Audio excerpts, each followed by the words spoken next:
jalan-jalan dari Semarang. Bawa bandeng tanpa duri.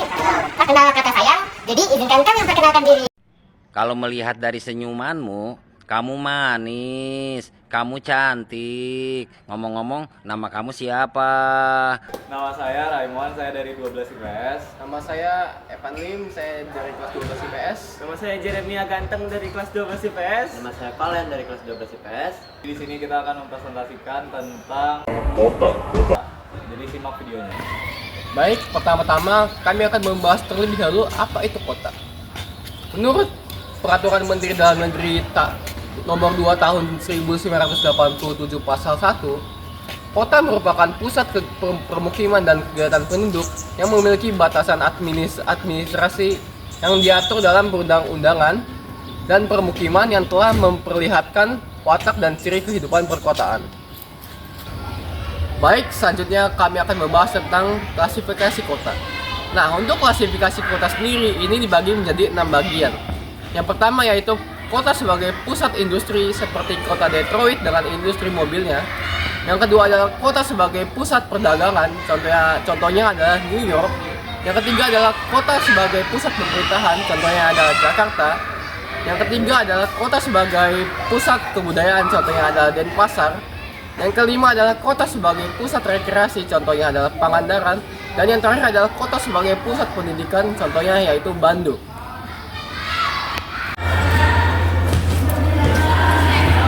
Baik, selanjutnya kami akan membahas tentang pola perkembangan kota berdasarkan jalur transportasi. Yang pertama yaitu perluasan mengikuti pertumbuhan sumbu atau dengan mengikuti jalur-jalur transportasi di daerah perbatasan.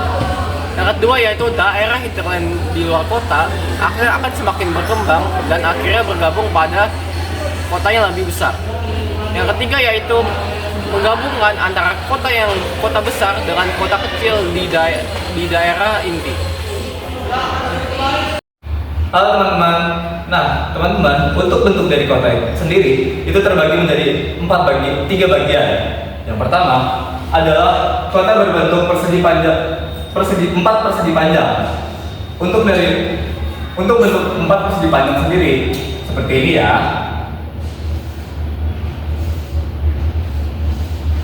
Nah, seperti ini. Kalau kalian bertanya ke 4 persegi panjangnya dari mana? Mari aku jelasin. Di sini adalah persegi panjang pertama. Yang ini adalah yang kedua. Yang ketiga ini ada di sini. Dan yang keempat itu adalah keseluruhan dari bentuk ini. Mengerti? Jika iya, mari kita lanjut ke bentuk yang kedua. Kota yang kedua adalah berbentuk bujur sangkar. Bentuknya itu seperti ini.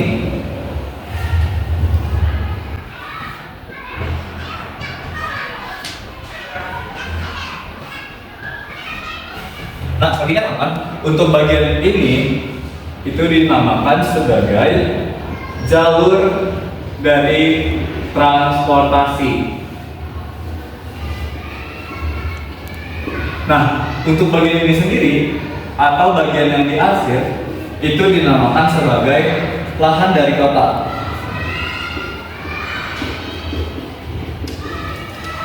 Mengerti?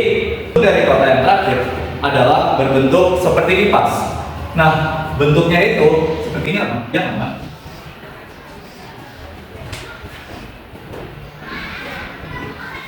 Kenapa dibilang seperti kipas? Karena bentuk dari kota ini itu seperti baling-baling yang ada di bagian kipas. Ada yang setengah lingkaran, ada yang berbentuk segitiga dan sebagainya. Nah, itu saja yang bisa aku sampaikan. Kita lanjut ke materi selanjutnya.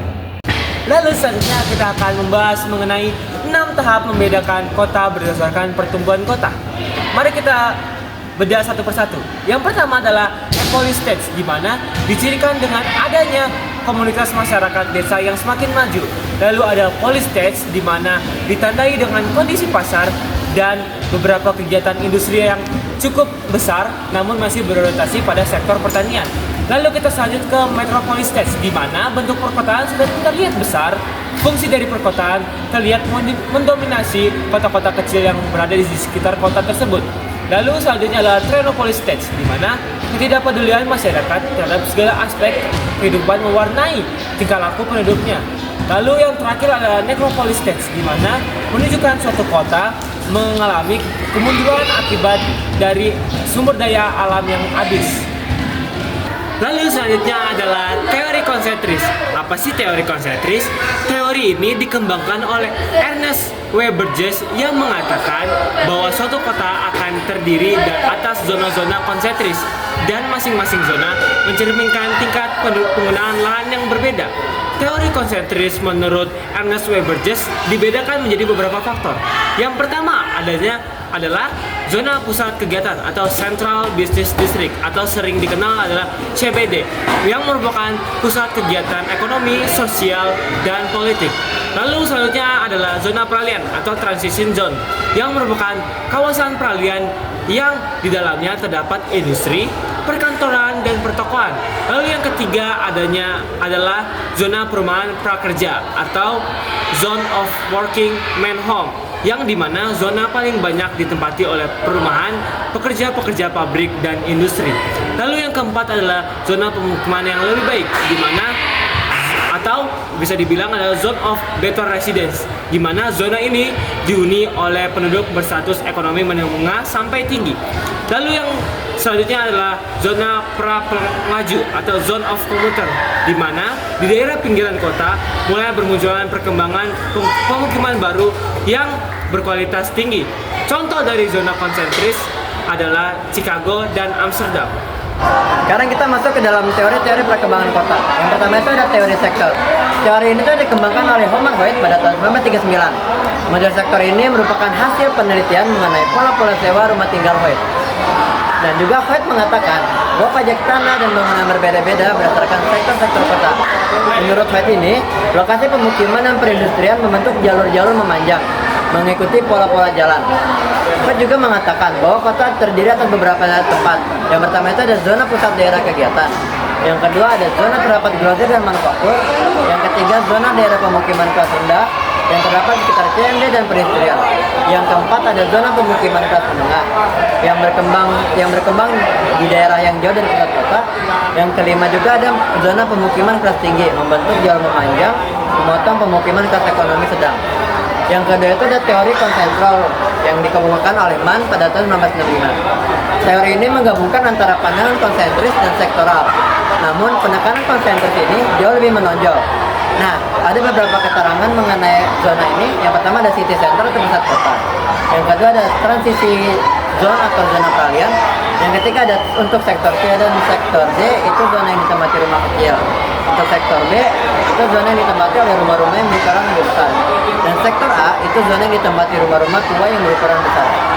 Nah, yang keempat ini ada daerah pemukiman sesudah 1918 dan kemudian 1945 pada pinggirannya. Yang kelima, desa-desa yang dihuni oleh para pengrajin. Seperti A, sektor yang ditempati oleh kelas menengah, B, sektor yang ditempati oleh kelas menengah ke bawah, C, sektor yang ditempati oleh kelas pekerja, D, sektor yang ditempati industri dan pekerja kelas bawah. Lalu yang terakhir ada teori pusat kegiatan. Nah, teori ini dinamakan multiple nuclear theory. Teori ini dikemukakan oleh C.D. Harris dan F.L. Pullman pada tahun 1945. Mereka mengatakan bahwa kebanyakan kota-kota besar tidak tumbuh dan pola perumahan yang sederhana yang hanya ditandai oleh satu pusat kegiatan saja. Nah, ada beberapa keterangan dari zona ini, dari teori ini. Yang pertama itu ada Central Business District atau CBD, zona pusat fasilitas transportasi, perbankan, dan teater. Yang kedua ada wholesale like. Fungsi ini juga banyak mengumpulkan panjang jalan kereta api dan dekat dengan CBD atau Central Business District.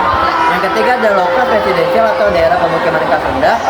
Yang keempat ada medium class residential atau daerah pemukiman kelas menengah. Yang kelima ada high class residential atau daerah pemukiman kelas tinggi. Yang keenam ada heavy manufacturing merupakan konsentrasi pusat pabrik-pabrik besar. Yang ketujuh ada outing business district atau OBD, yaitu zona baru untuk memenuhi kebutuhan penduduk zona 4 dan 5.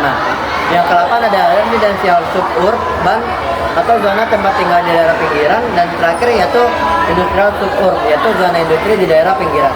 Nah, itu saja mengenai teori-teori ini. Sekian dari saya, terima kasih.